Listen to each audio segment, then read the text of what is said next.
nĩ mũthako wa roll ball.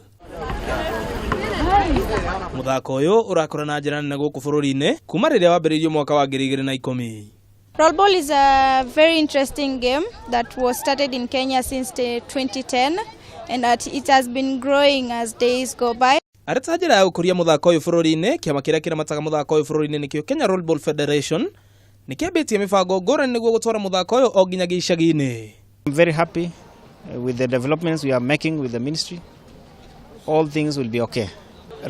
Recently, between November and December, I was in Kitale, I was in Eldoret, we were in Kilifi in December, and we are developing it so much.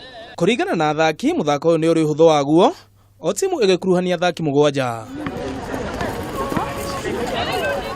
Gũkĩrĩ ũguo, moritũ kũrĩ athaki nĩ wagi wa iharo cia gũkuruhanĩrio mũthako ũyũ. For a start, we have challenges with fields, especially training grounds.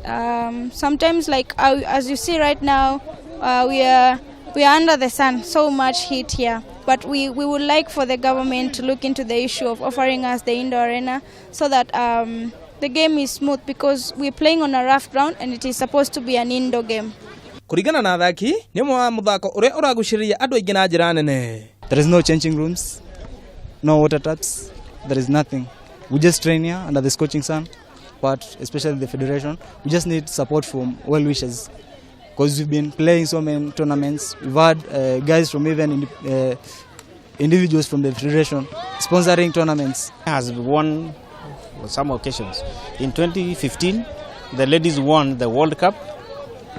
2017, we had a World Championship that was held in Dhaka, in Bangladesh, where both our men and women teams emerged position 3 overall. This means the game has gone up and it's going up. Nĩ mũthako ũrĩ mwago, na mũthako woete mwerekera mwega gũkũ bũrũri-inĩ. Handũ-inĩ ha metha ya mathako ya Kameme TV, rĩtwa rĩakwa nĩ Ng'ang'a wa Nyokabi.